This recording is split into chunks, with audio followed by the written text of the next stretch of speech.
Summer's here, and Nordstrom has everything you need for your best dress season ever. From beach days and weddings to weekend getaways and your everyday wardrobe. Discover stylish options under $100 from tons of your favorite brands like Mango, Skims, Princess Polly, and Madewell. It's easy too with free shipping and free returns, in-store order pickup, and more. Shop today in stores, online at Nordstrom.com, or download the Nordstrom app.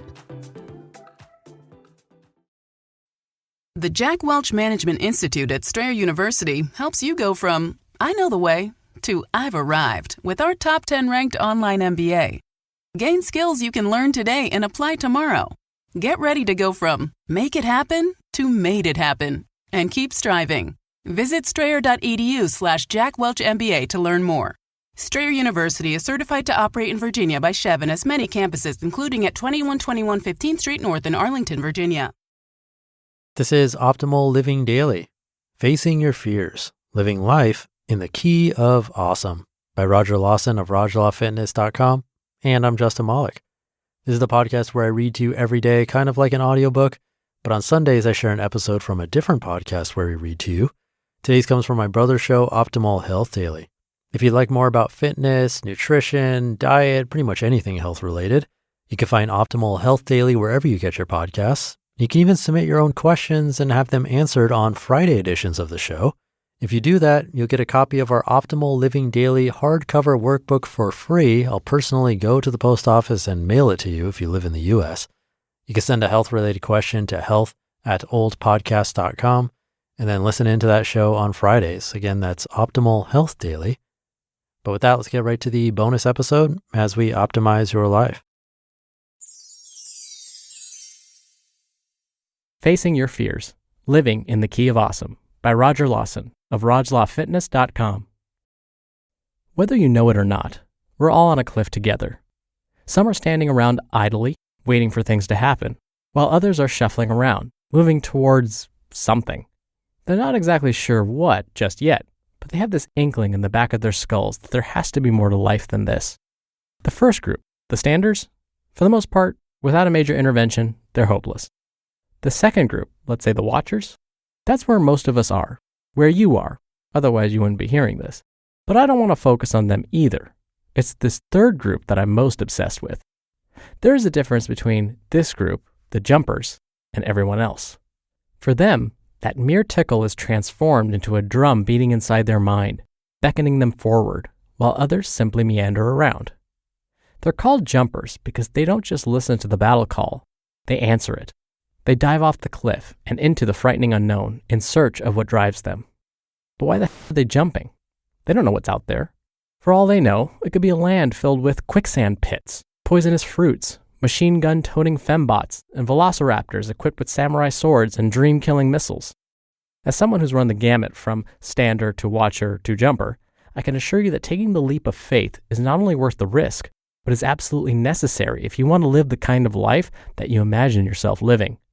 I don't claim to have all the answers, as I'm still making my way through this world myself, but I want to share some strategies that I've used to deal with fear along the way.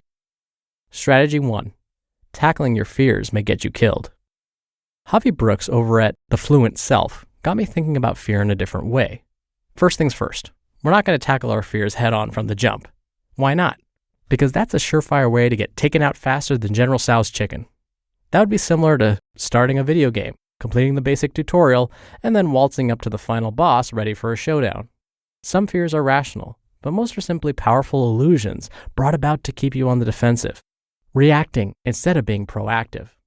Therefore, the first step towards fear domination is not going after them right away, but simply acknowledging that they are there. Strategy 2. Become curious. If you want to fear off, treat it as a curiosity rather than something to be afraid of. It hates that. This is where the actual facing of your fears come into play. March right up to the beast's den and look it up and down. Walk around, study it, learn all that you can about it. When you notice that sense of dread creep up inside your chest, ask yourself why you feel this way. Ask yourself as many questions as you can about why this situation or action scares you so much. Is it from a past experience that you or someone else had? Is it your imagination getting the best of you?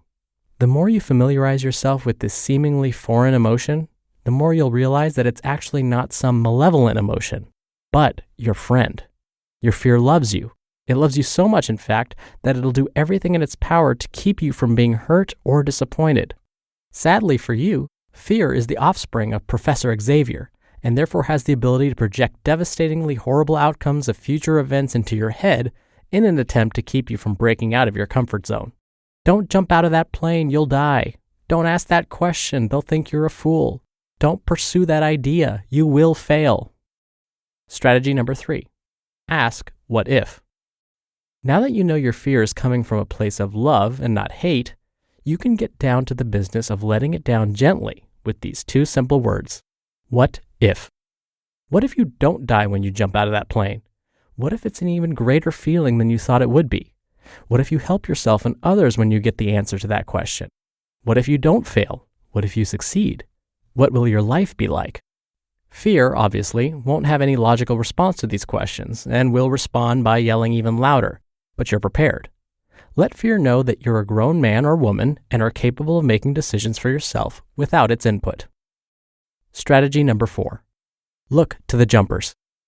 Don't ever take fear's word for anything unless you want to become one of the standers or watchers. Fear's main job is to keep you paralyzed, keeping the impossible from becoming possible, so the only way forward is to challenge its claims. The most difficult part is that you haven't done what you want to do just yet, so you really don't have any tangible ground on which to base your hopes and dreams on. The answer?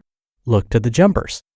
Chances are anything that you want to do has been done before, and if that's the case, then you're literally surrounded by a wealth of evidence that you can use to counter fear's persistent urgings. Take advantage of these resources. If you lived in Gotham City and wanted to become a crime fighter, it'd be silly not to look to Batman for advice. Want to become a motivational speaker? Anthony Robbins has already paved the way for you. Dream of writing a book on a subject that you're passionate about? Chris Brogan and Julian Smith have you covered. The best thing about this group of people is that, having once been in your shoes, more often than not, they'll be willing to help quell any fears that you have, as long as you're willing to ask for their advice. The jumpers are here to show you what is possible. If it can happen to them, it can happen to you as well. Strategy 5, just do it. Nike had it right all along. With all of this lovey-dovey, touchy-feely conversation going on, it's easy to just acknowledge that your fears are there and to not do anything to move past them. Likewise, I've seen several would-be jumpers get stuck in the planning phase far too long and then accomplish nothing. Like my good friend JC says, planning is good, but doing is better. You've gone on your quests, you've upgraded your weapons and armor, but sadly, you've leveled up as far as you can without facing the boss and progressing forward. You're ready now, and the stakes are higher than ever. When in doubt, shoot first and figure it out as you go. At worst, you'll fall short of your initial goal, while at the same time proving that your fears were grossly exaggerated, using this experience to then move you forward over time. At best, you'll reclaim your life from the clutches of fear and take a huge step past your peers and towards your dreams. You just listened to the post titled, Facing Your Fears, Living in the Key of Awesome by Roger Lawson of RogLawFitness.com.